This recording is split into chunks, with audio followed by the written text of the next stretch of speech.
Ya, sambil menunggu kita mulai aja ya. Mungkin ada yang belum bergabung ini. Jadi saya mulai aja untuk apa ya namanya pengarahan untuk persiapan ini ya, sertifikasi kompetensi untuk skema junior web developer.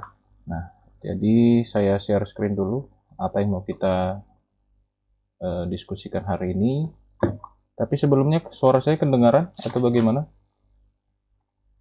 Kedengaran, Pak. Ya, oke. Nah, jadi saya sudah share screen ini ya. Nah, jadi di pelaksanaan nanti di sertifikasi kompetensi yang akan kita lakukan di tanggal 23 Maret di hari Sabtu itu ya, mulai dari jam 9 pagi. Jadi sebelum nanti kalian laksanakan itu sesi ujian atau bisa kita bilang sesi tesnya, nanti silakan lengkapin dokumen-dokumen yang saya chat di grup WA ya. Itu kan ada saya suruh apa kemarin ya, KTP, foto, lalu ijazah pendidikan terakhir, lalu serta KRS ataupun KHS ataupun transkrip nilai yang di dalamnya ada terdapat mata kuliah pemrograman web ya. Dari dokumen tersebut ada yang mau ditanyakan dulu atau bisa dipahami yang mau disiapkan? Itu yang disiapkan dalam bentuk soft file ya. Oke, jadi nanti itu disilahkan dibawa pada saat ujian. Nanti akan ada kalian diberikan akun baru nanti untuk pelaksanaan ujiannya. Lalu nanti di aplikasi atau platform yang digunakan selama ujian, sebelum dimulai itu kalian disuruh upload dulu dokumen-dokumen pendukungnya ya. Jadi saya langsung saja jelaskan apa sih yang mau dilakukan nanti selama sertifikasinya. Jadi sesuai dengan skema yang kalian pilih yaitu junior web developer. Sebenarnya yang mau dinilai nanti ada terdiri dari poin yang ada di depan yang kalian lihat di layar kalian masing-masing ya. Di situ ada sekitar 6 poin yang harus dipenuhi agar dinyatakan kalian adalah seorang yang profesional di bidang junior web developer. Nah, jadi di antara 6 ini yang pertama itu ada mengimplementasikan user interface, lalu menerapkan perintah eksekusi bahasa pemrograman yang berbasis teks, berbasis grafik, dan juga multimedia gitu ya.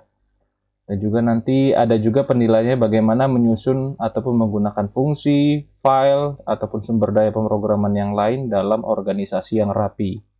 Lalu ada juga nanti bagaimana penilaiannya terhadap menulis kode program, apakah sesuai dengan prinsip guidelines dan best practice. Lalu ada juga nanti penilaian bagaimana mengimplementasikan pemrograman terstruktur. Kalau dibilang pemrograman terstruktur kan mulai dari nanti apakah ada di sini variabel, apakah ada penggunaan logika atau logical atau condition atau ada digunakan nanti di dalam website itu looping atau ada function atau ada apa lagi ya array gitu ya. Jadi ada penilaian dari sisi mengimplementasikan pemrograman yang terstruktur. Lalu yang terakhir itu menggunakan library ataupun komponen pre-existing.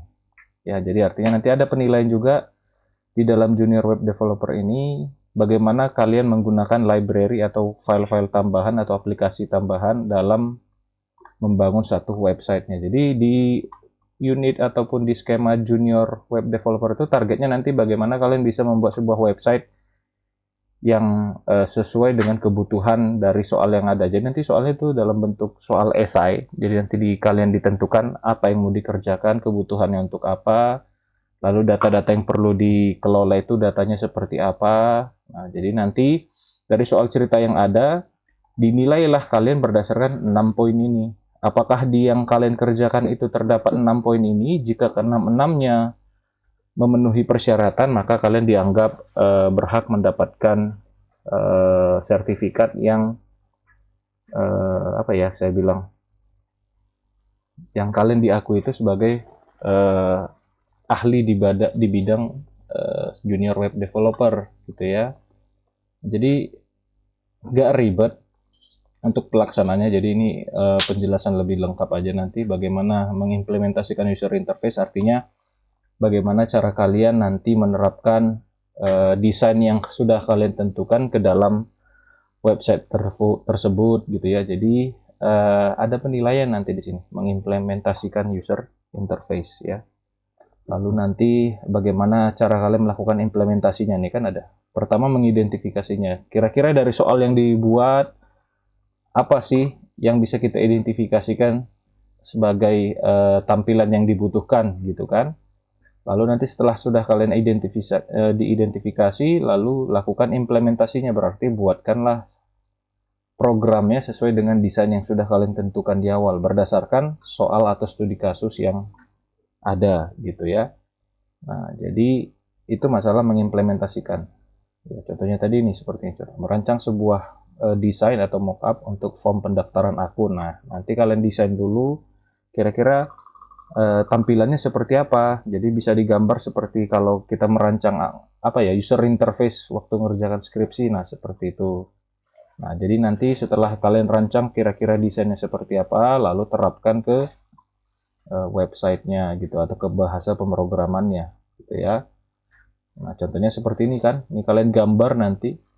Contoh kira-kira gambaran kasarnya kalian identifikasi seperti gambar di sebelah kiri. Ya kan, dibutuhkan misalnya di kasusnya ada inputan nick, nama, dibutuhkan informasi itu gitu kan, jenis kelamin, nomor handphone, email, dan alamat tinggal. Nah, kalian identifikasilah kira-kira susunannya seperti apa, lalu peletakannya di mana, kombinasi warnanya seperti apa gitu kan.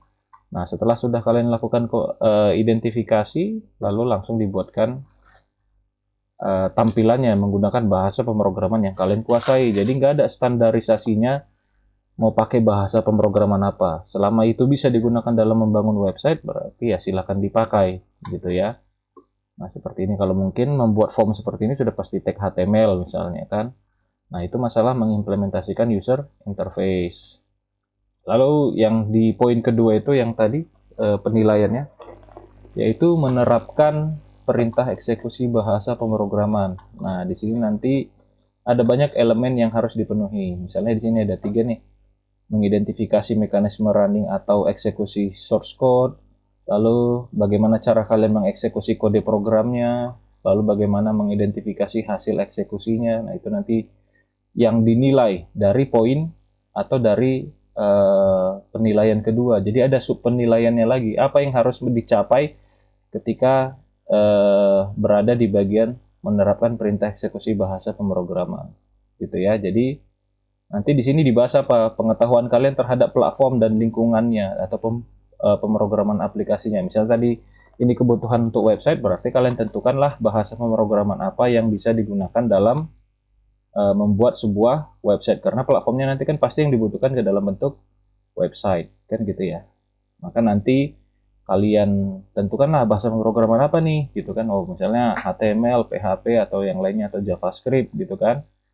Terus bagaimana pemahaman kalian atas pre-request ataupun tools-tools apa saja yang dibutuhkan. Contohnya apa? Untuk membuat PHP berarti ada tools apa yang dibutuhkan. Mulai dari editornya ya kan. Lalu web servernya kalian gunakan misalnya SAMPP. Nah, itu nanti harus bisa kalian jelaskan apa aplikasi atau tools-tools yang digunakan untuk membantu kalian membangun atau mengeksekusi kode programnya gitu ya. Lalu pemahaman atas hal yang terkait dengan perancangan dan implementasi basis data. Nah, misalnya kalau nanti websitenya dibutuhkan database, ya jelaskan apa basis datanya, ya kan. Lalu strukturnya seperti apa. Ya, jadi juga misalnya standar juga bisa selanjutnya standar penyimpanan file program. Nah, kalau mau nyimpan file di PHP itu gimana standarisasi. Jadi kalian harus bisa memaparkan itu nanti di butir-butiran penilaiannya gitu ya. Lalu bisa ditanya lagi nanti kemungkinan pemahaman pemaketan source code, library, atau executable file sesuai dengan spesifikasi tool pemrograman yang digunakan. Jadi nanti ada ditanya. Jadi konsep penilaiannya nanti ini adalah dalam bentuk wawancara gitu ya. Dari setiap 6 penilaian tadi yang ada sub-subnya ini tadi. Gitu ya. Kalau yang ketiga ini juga sama. Yang ketiga menyusun fungsi, file, atau sumber daya pemrograman yang lain dalam organisasi yang rapi. Nah, kalau di sini nanti yang dituntut itu adalah bagaimana kalian mengelola sumber daya pemrograman sesuai karakter. Ya, mulai nanti menentukan nama filenya, nama fungsi, nama variabel, nama konstanta, bagaimana cara kalian menuliskannya, apakah rapi atau terkesan lebih ribet gitu ya. Jadi nanti ada penilaiannya itu, bagaimana cara kalian memberikan penamaan variabel, nama fungsi, nama konstanta atau nama array, ataupun yang lainnya gitu ya. Dan juga bisa juga penamaan di folder, sub-sub foldernya, apakah aplikasi kalian rapi, susunan filenya ya, atau struktur filenya. Nah, seperti itu ada penilaiannya gitu ya. Nah, ringkasannya seperti ini: membaca dan memahami representasi hasil perancangan seperti flowchart atau algoritma pseudocode nanti. Nah, seperti ini. Lalu juga fungsi, prosedur, rutin, passing, parameter, masukan, inputan ataupun output, dan pengetahuan lain terkait dekomposisi fungsi. Jadi ini nanti harus bisa kalian jelaskan ketika nanti ditanya di bagian menyusun fungsi, menyusun file, ataupun sumber daya pemrogramannya.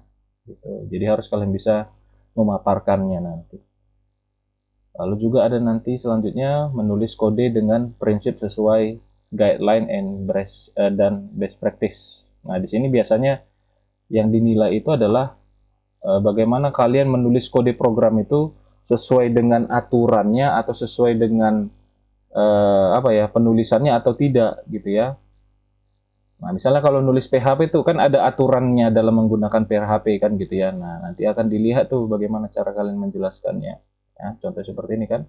Kode program itu dituliskan mengikuti coding guidelines. Guidelines itu kan aturan ya. Dan juga kalau bisa juga nanti dinilai berdasarkan best practice-nya. Nah, biasanya kan ada itu seperti perulangan atau aktivitas function. Nah, bisa aja kalian tuliskan lebih singkat atau lebih gampang atau lebih simpel dalam menuliskannya.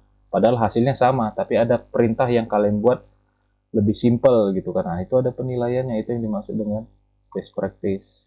Terus bagaimana nanti kalian bisa menangani error gitu kan. Jika terjadi error, bagaimana cara kalian menanganinya gitu. Jadi nanti ada juga butir-butir penilaiannya seperti itu.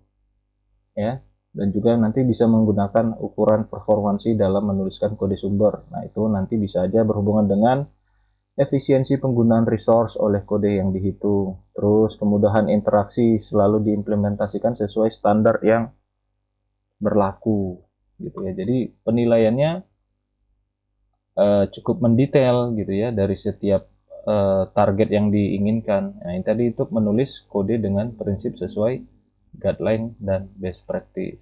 Begitu juga nanti yang ini, mengimplementasikan pemrograman terstruktur seperti tadi saya bilang nih. Bagaimana menggunakan tipe data? Nah, ini kan dia kan. Nanti akan dinilai itu bagaimana cara kalian memanfaatkan tipe data, lalu membuat program sederhana, lalu membuat program menggunakan prosedur atau fungsi. Apakah website yang kalian kerjakan itu ada nggak terdapat fungsi, ada nggak terdapat prosedur gitu ya. Misalnya dari soal nanti yang diberikan. Yang sudah kalian kerjakan itu terdapat ini nggak gitu ya. Lalu membuat program menggunakan array. Nah, apakah nanti di website itu terdapat array, ataupun apakah di website itu nanti terdapat sebuah proses yang bisa mengakses file ataupun memproses sebuah file. Nah, seperti itu ya. Lalu juga nanti apakah proses kompilasi programnya seperti apa, itu nanti harus ditunjukkan. Kalau misalnya ini membuat program untuk akses file, berarti kan ada hubungannya dengan bagaimana membaca file gitu kan. Misalnya membaca file txt ataupun membaca file image atau membaca file gambar. Nah, adakah prosesnya itu di dalam yang kalian buat? Nah, keenam ini nanti akan dicek atas hasil yang kalian lakukan, yang kalian kerjakan gitu ya. Itu untuk mengimplementasikan pemrograman. Jadi sebenarnya implementasinya di sini, waktu kalian ngodingnya di sini sebenarnya penilaiannya. Kalau yang tadi sebelumnya itu adalah penilaian bagaimana kalian merencanakan dalam membangun aplikasi website itu gitu kan, mulai dari awal tadi nih kan. Pertama itu tadi kan ini kan mengimplementasikan user interface, itu kan rencana kan, perancangan. Lalu menerapkan bahasa pemrogramannya, kalian memilih bahasa pemrograman apa yang layak digunakan kan gitu. Lalu nanti menerapkan ini menyusun fungsi file. Nah, kalian bagaimana dalam merapikan folder-folder projectnya atau file-file projectnya gitu. Nah, ini masih perancangan. Ya kan, sampai nanti di sini juga masih perancangan nih, bagaimana rencana kalian dalam membuat programnya gitu. Baru nanti implementasinya di sini, penilaian terhadap implementasi di poin sini. Maka nanti akan dilihat apakah di website atau aplikasi yang kalian kerjakan terdapat penggunaan tipe data dan kontrol program. Kontrol program ini kan looping, kondisi, nah itu nih nomor 1. Nah, apakah nanti kalian bisa membuat program sederhana? Nah, seperti itu. Jadi 6 ini nanti diuji di bagian implementasi program terstrukturnya. Lalu yang terakhir itu menggunakan library atau komponen pre-existing. Nah, seperti ini. Ya kan? Nah, nanti akan dinilai itu apakah website yang kalian buat atau aplikasi yang kalian buat itu ada terdapat library yang kalian gunakan. Library itu kan artinya ada sebuah file ataupun program yang sudah jadi lalu kalian gunakan kembali di website kalian. Contohnya kalau kalian belajar desain web itu kan ada yang namanya framework Bootstrap, itu kan salah satu library. Ya kan, pasti mungkin pernah di antara kalian yang menggunakan framework Bootstrap. Jadi itu kan salah satu library. Nah, itu salah satu yang bisa digunakan kan.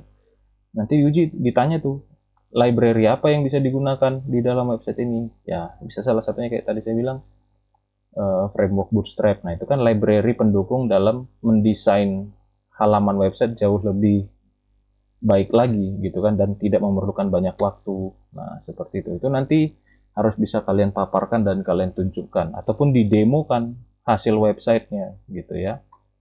Nah, jadi perangkat lunaknya nanti bebas sebenarnya, mau kalian pakai apapun dalam membangun websitenya. Bisa mau pakai editornya boleh pakai VS Code, boleh pakai Notepad++, pakai Sublime ataupun yang lainnya. Lalu di virtual web servernya boleh pakai SAMPP atau MAM, ya terserah lah. Jadi nggak ada aturan yang dibakukan apa yang harus digunakan dalam membangun website itu. Jadi bebas kalian mengeksplorasi yang kalian bisa dalam mengerjakan sesuai dengan soal yang ditentukan gitu ya. Jadi nggak seperti ujian waktu UTS atau UAS gitu ya. Jadi kalau UTS UAS kan udah langsung dibuat soalnya 1, 2, 3, nah itu dikerjain. Nah, tapi nanti kalau di sertifikasi kompetensi itu enggak. Jadi kita nanti dikasih soal cerita, diberitahu permasalahannya apa, kebutuhannya seperti apa, data apa aja yang dibutuhkan. Lalu nanti kalau memang dibutuhkan database, dikasih tahu tuh kebutuhan database-nya seperti apa atau tabelnya seperti apa. Nah, lalu kalian rancang sesuai dengan permintaannya. Jadi sebenarnya di lapangan itu kan seperti itu. Kalau ada orang yang mau buat website kan kita dikasih tahu, aku butuh seperti ini. Nanti mau dipakai di aplikasinya, penggunanya adalah orang tua atau penggunanya berkisar umur 20 sampai 30 tahun. Nah, itu kan requirement-nya tuh. Nah, dari situ kalian tafsirkan. Makanya tadi di awal tuh kan dibilang poin pertama yang dinilai itu kan ini tadi kan, bagaimana cara kalian mengimplementasikan user interface yang sesuai kebutuhan nanti soal yang diceritakan. Gitu ya. Lalu bagaimana nanti kalian menggunakan bahasa pemrograman yang perintahnya harus dieksekusi atau memilih bahasa pemrograman yang tepat. Ya kan? Lalu mengatur nanti bagaimana filenya itu kalian susun rapi atau tidak. Nah, itu kan masih rencana, Kak. Lalu nanti apa strategi kalian dalam menuliskan programnya nanti? Mulai nanti misalnya di dalam ini kan, misalnya kalau perlu kalian dokumentasikan ada flowchart, ya kan? Mungkin kalian sering pakai itu kan, flowchart. Ataupun apalagi ya, kalau yang sering itu belajar pemodelan, ada yang namanya WML, ya kan? Ataupun ada juga nanti yang namanya bagaimana kalian mendesain sebuah sistem itu dengan DFD. Nah, itu nanti. Tapi dalam kurun waktu yang singkat, bukan panjang. Jadi pengerjaannya nggak lama. Biasanya dilaksanakan kurang lebih 3 jam. Tidak akan nggak sampai 10 sampai 12 jam, enggak. Nanti dikasih kurun waktu 3 jam, bagaimana kalian mengestimasi waktu itu dalam menyelesaikan sebuah kasus yang ada yang memenuhi 6 syarat penilaian ini. Jika ke-6-nya ini dipenuhi, maka nanti kalian dinyatakan kompeten. Jadi nggak ada istilah lulus tidak lulus gitu ya. Jadi kalau ke-6 penilaian ini nanti terpenuhi di diri kalian masing-masing, maka kalian dinyatakan kompeten menjadi seorang junior web developer gitu ya. Jadi soalnya pun nanti dibuat semirip mungkin dengan case-case yang ada di lapangan atau yang terjadi saat ini gitu ya. Nah, jadi nggak ada acuan, nggak ada ketentuan yang pasti. Bahasa pemrogramannya apa, Pak? Mau pakai database apa, Pak? Nggak ada, bebas. Mau kalian mau pakai HTML dengan PHP ya silakan, selama kalian bisa menyelesaikan soal permasalahannya. Pak, saya pakai Laravel atau framework coding. Nah, itu ya silahkan aja. nggak ada ketentuan yang mengatur apa yang mau digunakan, karena penilaian tadi kan ada dalam menentukan apa aja yang dibutuhkan kan. Nah ini kan, ini kan, menerapkan atau perintah eksekusi bahasa pemrograman. Apa aja bahasa pemrograman yang nanti dibutuhkan, lalu nanti bagaimana struktur filenya. Nah, jadi nggak ada aturan yang memastikan harus menggunakan A, B, C, D, enggak. Gitu ya. Justru kalian nanti memaparkan apa yang digunakan dalam mendesain, apa yang digunakan dalam membuat programnya, editornya apa, aplikasinya apa, toolsnya apa aja gitu ya. Lalu terkait perancangan interface juga nanti boleh pakai Visio kalau mau kalian gambar, ataupun pakai Draw.io ya sekarang yang gratis tuh kan, boleh ya kan. Dalam kurun waktu kurang lebih 3 jam. Jadi kalian harus mengestimasi apa yang mau kalian kerjakan gitu ya. Lalu bahasa pemrogramannya juga ya bebas saja, nggak ada ketentuan harus pakai apa ya. Yang pasti kalian harus memahami logika pemrograman ini, karena ini yang penting nanti di bagian ini tadi, mana ini nih, mengimplementasikan pemrograman terstruktur. Berarti kalian harus menguasai ini, bagaimana kalian menggunakan variabel, bagaimana kalian menggunakan kondisi, perulangan, function, array, dan juga nanti struktur data. Karena itu nanti ada dinilai kan di implementasi pemrogramannya. Jadi ya kalian harus paham lah ini, kan nggak mungkin buat website nggak bisa ini. Kan gitu ya. Kalau masalah bahasa pemrograman itu tidak diwajibkan memilih salah satu, bebas gitu ya. Tapi yang wajib memang ya kalian harus paham bagaimana logika pemrogramannya atau logika informatikanya dalam melakukan yang ini tadi. Harus terdapat nanti di aplikasi kalian ini. Supaya memenuhi persyaratan yang ini tadi kan, mengimplementasikan pemrograman terstruktur. Di poin keberapa tadi itu? Ini kan, poin kelima. Kalau jadi salah satu aja tidak memenuhi, ya kalian tidak dinyatakan belum, paling kalian nanti dinyatakan belum kompeten, tapi tetap dapat sertifikat gitu. Ya, nah seperti itu.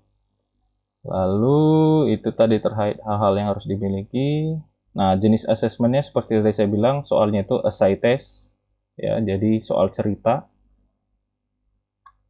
Jadi nanti soalnya itu berdasarkan kasus yang dijelaskan. Ya, jadi jangan berpatokan waktu seperti kita UTS UAS gitu, waktu mata kuliah pemrograman, enggak. Jadi nanti kita dikasih requirement dari sebuah website yang mau dibangun seperti apa, gitu ya. Nah, contohnya nanti ada banyak cara LSP itu dalam membuat soal, bisa aja seperti ini. Misalnya nanti kita disuruh membangun website yang membantu dalam membangun warehouse atau gudang sederhana. Nanti dikasih tahu tuh kebutuhannya apa aja. Bisa aja dalam bentuk use case, ataupun dalam bentuk class diagram, atau dalam bentuk langsung diberikannya user interface nantinya. Lalu kalian tafsirkan, oh berarti berdasarkan user interface yang digambarkan di soal, oh tabelnya ini nih, fieldnya ini aja gitu. Nah jadi namanya juga kebutuhan sistem kan, bisa nanti pernah juga ada soal seperti itu, dia hanya kasih use case-nya, baru kita translate menjadi sebuah website atau menjadi sebuah program. Ada yang ngasih user interface-nya aja, misalnya dibutuhkan sebuah aplikasi yang memiliki form seperti ini gitu kan. Nah nanti kalian tafsirkan, oh begini. Lalu misalnya pernah juga seperti itu, pendaftaran murid baru atau siswa baru, nanti dijelaskan nih tahapannya ngapain aja. Pertama, siswa itu mengisi formulir pendaftaran. Ketika sudah selesai, melakukan proses pembayaran uang pendaftaran sebesar sekian, yang nanti ada fasilitas upload file bukti pembayaran. Nah, seperti itu nanti. Nah, jadi kalian tafsirkan, kalian artikan, oh ini yang diperlukan, oh tabelnya sekian. Nah, fieldnya apa aja, seperti itu nanti. Nah, ada yang seperti ini kan, dibangun nanti dashboardnya dulu, nanti kalian tafsirkan, oh apa yang dibutuhkan ya, gitu. Ya kan, nah ada yang seperti ini, ya kan, bahkan ada yang hanya ngasih use case-nya aja. Nah, kalian tafsirkan nih use case yang ada. Kira-kira tabelnya apa nanti yang dibutuhkan di petugas ya? Tabel yang dibutuhkan di barang apa aja ya? Nah, kalian menentukan, bukan lagi dari soal. Gitu ya. Jadi soalnya itu fleksibel dan random karena mereka punya kumpulan data atau kumpulan soal gitu ya. Jadi soalnya bukan dari kampus, bukan dari kita. Jadi nanti ada soal dari pusat untuk kalian kerjakan. Jadi saya juga nggak bisa membayangkan apa nanti yang keluar ya, nggak bisa. Jadi tapi kira-kira alurnya seperti ini gitu ya. Jadi nanti kalau lulus kalian nanti akan mendapatkan sertifikat. Bukan lulus saya bilang ya, kompeten. Kalau tidak kompeten, ya tetap dapat sertifikat gitu loh. Nah, misalnya seperti ini nih. Kalau nanti kalian kompeten, maka kalian nanti dapat sertifikat yang berlogokan Garuda. Yang mengeluarkan ini nanti bukan kampus, bukan Vkom, bukan Metodis. Tapi nanti yang mengeluarkan langsung dari negara nih. Nama lembaganya adalah Badan Nasional Sertifikasi Profesi Indonesia. Jadi bukan kita yang mengeluarkan. Jadi ini berlaku nasional dan juga internasional. Contohnya nanti kalau kalian lulus, saya terlalu terpaku dengan lulusnya. Kalau kalian nanti dinyatakan kompeten, maka nanti dituliskan di sini nama kalian. Ya kan, lalu kalian itu ahlinya di bidang apa ini ya? Pengembangan perangkat lunak dan pemrograman. Misalnya contoh seperti ini. Kalau nanti kalian Junior Web Developer, berarti nanti di sini tertulis Junior Web Developer gitu. Ya kan, nanti masa berlakunya, oh ini ya, sorry, ini dia ya. Pengembangan web pertama Junior Web Developer. Nah, masa berlakunya itu 3 tahun. Ya kan? Mulai nanti kapan terhitung sertifikatnya diterbitkan.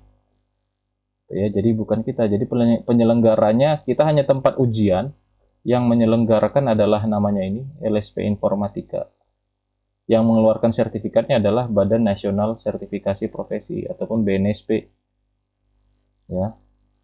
Lalu nanti di lembar belakangnya, ini kan lembar depan nih, lembar belakangnya itu nanti berisikan apa yang kalian kuasai pada saat diuji, itu ditulis di sini sesuai dengan yang diuji tadi kan, mengimplementasikan user interface, menerapkan eksekusi bahasa pemrograman, menyusun fungsi dan file, lalu menuliskan programnya ya kan sesuai guideline dan best practice, dan juga mengimplementasikan pemrograman terstruktur sampai yang poin ke-6.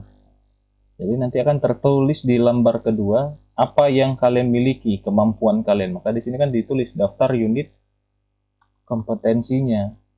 Baru nanti boleh kalian tempel nih foto kalian. Lalu serta nanti tanda tangan pemiliknya. Gitu ya. Jadi ini kalau yang kompeten, kalau tidak kompeten nanti tetap diberikan sertifikat dalam bentuk logbook. Nah, yang berisikan sampai mana dari 6 kompetensi tadi yang kalian kuasai. Misalnya contohnya di sini ada 5 aja. Ya kan? Nah, jadi dituliskan di mana aja yang dia penuhi, yang memenuhi syarat kompeten. Misalnya dia hanya di 5, nah hanya di 5 bagian ini aja dia kompetennya. Tapi bukan berarti tidak kompeten ya, tapi tidak sempurna gitu ya. Makanya dikasihkan sertifikat nanti dalam bentuk logbook untuk menjelaskan ini kan capaian unit kompetensi yang dinyatakan kompeten meliputi. Nah, hanya ada 5. Tapi kalau lulus tadi dikasih seperti ini. Bukan lulus, kalau kompeten di 6 penilaian tadi dikasih sertifikat yang berbeda. Nah, ini ada lambang Garudanya. Nah, ini bisa kalian pakai di nasional ataupun internasional. Bahkan ini nilainya lebih tinggi nih dibanding sertifikat-sertifikat lokal. Udah pastilah ya, karena yang mengeluarkan ini adalah negara gitu ya. Jadi ya kompeten sangat sangat membantu lah bagi kita nanti atau bagi kalian yang fresh graduate ini untuk membuat kalian lebih percaya diri dalam mencari kerja kan gitu ya. Begitu juga yang belum kompeten, bukan berarti nggak baik, tapi ya kemampuannya saat ini dari 6 kompetensi yang diharapkan hanya 5 misalnya, ataupun nanti kalau cuma 3 Pak, keluar juga nggak logbooknya ya, keluar sesuai dengan yang kalian mampu gitu ya. Gitu kira-kira nanti selama kegiatan itu. Kira-kira ada yang mau ditanyakan dulu dari penjelasan saya yang tadi?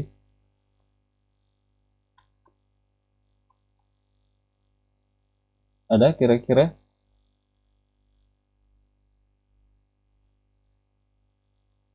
Yakin deh nggak ada.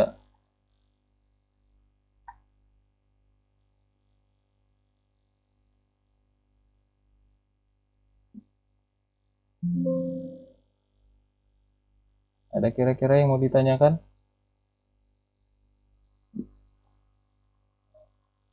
untuk pelaksanaan nanti di hari Sabtu? Oh ya, untuk pakaian bebas, mau kalian pakai tidak mesti wajib putih hitam gitu ya. Yang penting kalian berpakaian rapi aja. Ya, yang pasti juga bawa laptop masing-masing lah. Siapa tahu PC yang ada di lab ada terkendala yang sehingga membuat kalian terganggu nanti mengerjakannya ya. Nggak ada kira-kira? Ada yang mau ditanyakan? Terus Pak. Oh, ini ada Wilson di chat, malas dia ngomong nih. Untuk soalnya setiap orang beda-beda. Enggak, sama soalnya. Di soal yang sama, enggak berbeda. Ya, tapi bukan berarti karena bebas mau buka project-project yang lainnya lagi, boleh. Misalnya kita punya project dulu Pak, atau saya pernah nyimpan file-file program, boleh nggak dibuka? Ya boleh aja. Gitu. Jadi bukan berarti apa ya, apa ya, suasana nanti selama tes itu harus kondusif, jangan terlalu ini. Ya boleh dikasih buka apapun, bukan berarti kalian jalan ke sana ke tempat teman kalian, nengok lah, kopi lah, nggak gitu juga gitu ya. Jadi kerjakan aja semaksimal kalian, karena ya nanti kan ada penilaian yang realitas, ya kan, yang reality lebih bagus. Kita tahu kompetensi kita sampai mana, karena toh juga nanti kan ada sertifikat yang diberikan sampai mana kompetensi yang kalian miliki. Ya karena kan itu kan dibutuhkan untuk modal kalian nanti melamar kerja kan gitu. Jadi ada pengakuan diri, selain ijazah kalian punya apa ya, modal tambahan lagi. Oh misalnya nih, oh aku bisa di ini nih, aku bisa ini nih gitu kan. Ya, jadi ada nilai tambah lah, siapa tahu ada yang mau kerja di bidang IT nggak jauh-jauh dari IT, ya berarti kan dia punya apa ya, pengakuan diri, karena fresh graduate itu kan susahnya apa, kan gitu, belum punya pengalaman tapi mau kerja. Nah jadi tambahannya dari ini, sertifikasi kompetensi ini gitu ya. Ada lagi kira-kira yang mau ditanyakan? Saya Pak, izin Silakan. bertanya, Pak. Mm-mm. Itu nanti nilainya langsung keluar itu Pak setelah kita ujian, apa nanti akan diproses? Ya, kalau penilaian kan jadi nanti waktu waktu selama tes itu ada asesornya.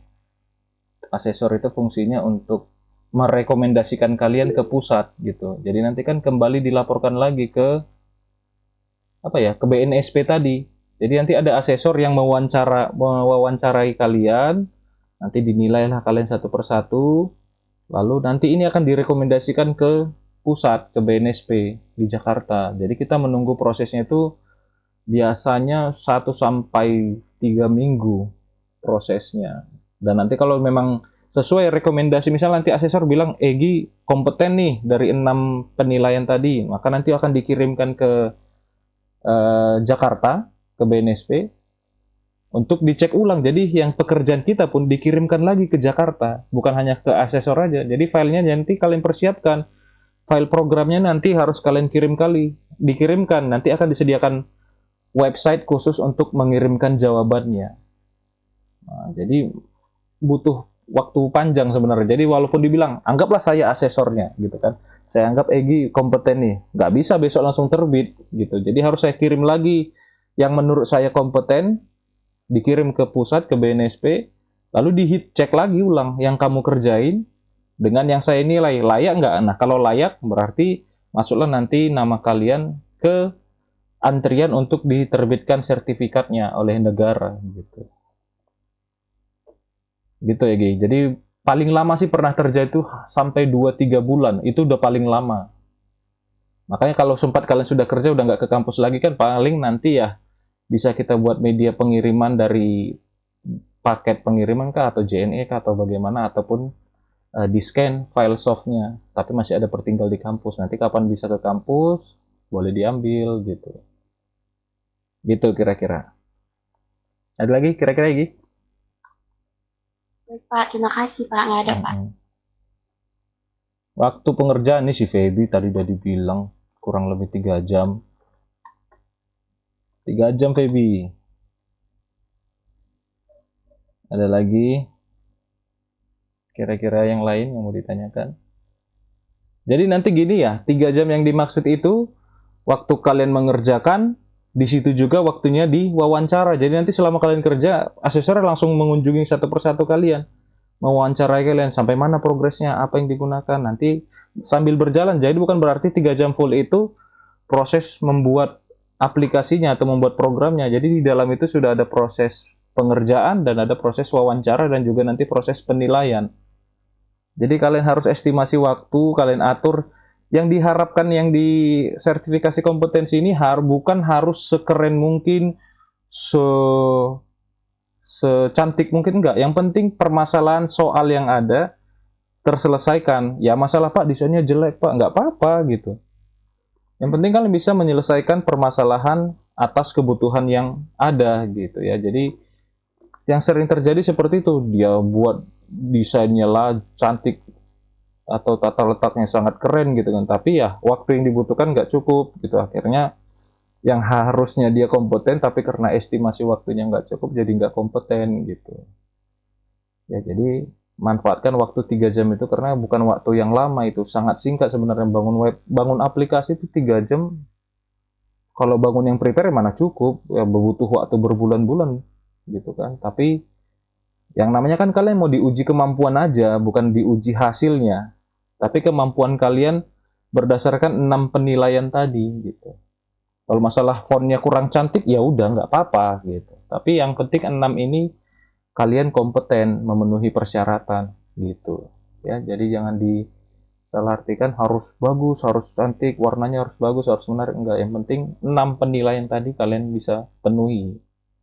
Mau fontnya pun jelek nggak masalah, mau tata letaknya pun nggak rapi, nggak pakai bootstrap boleh nggak Pak ya, nggak masalah. Yang penting 6 penilaian tadi kalian bisa memenuhi persyaratan gitu ya. Saya sarankan bawa laptop ya, karena sering terjadi seperti itu. Eh, Dia menggunakan laptop atau PC yang ada di lab TUK, ya mungkin ada beberapa yang error atau gimana, pipinya jadi terkendala. Jadi disarankan di hari Sabtu nanti bawa laptopnya masing-masing. Ya, ada lagi kira-kira yang mau ditanyakan?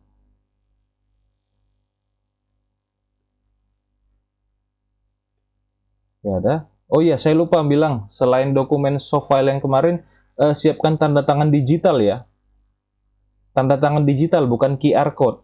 Ya, tanda tangan digital ya kalian foto aja nanti, itu nanti diperlukan untuk di aplikasi eh, tesnya gitu. Nanti akan dikasih akun secepatnya, nanti akan saya kirim ke grup WA akun untuk ujiannya, akun untuk tesnya beserta alamat website yang nanti digunakan untuk mengirimkan jawabannya atau hasil projectnya ya. Ada kira-kira yang lain sebelum kita akhiri pertemuan kita ini?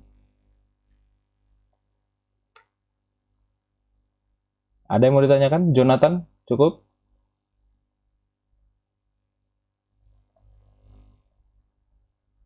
Oke, kalau memang tidak ada, nanti kita berjumpa di hari Sabtu. Baru nanti komunikasi yang lainnya atau informasi yang lainnya nanti saya akan share di grup untuk JWD-nya ya. Oke, gitu aja mungkin ya untuk hari ini. Ya silakan persiapkan dirinya, nggak usah tegang-tegang kali lah ya. Jadi nggak seperti ujian UTS UAS ataupun seminar hasil atau sidang, nggak, nyantai aja. Yang penting kalian bisa mengerjakan sesuai waktu. Ya, jadi itu saja mungkin pertemuan kita kali ini. Saya ucapkan terima kasih semua atas kehadirannya. Kalau ada informasi yang kurang lagi nanti boleh ditanya di grup atau di japri ke saya ya. Bisa kira-kira gitu ya. Jadi itu saja. Sampai jumpa nanti di hari Sabtu ya. Di Lab TUK tahu ya, Lab 3 sekarang, Lab 3 kampus ya. Iya, Pak. Baik, Oke, Pak. jadi itu saja. Sudah bolehlah kiranya, sepertinya kita leave dari Meet ini. Selamat malam ya. Selamat Terima istirahat. kasih, Pak. Terima kasih, Pak. Selamat malam, Pak. Ya.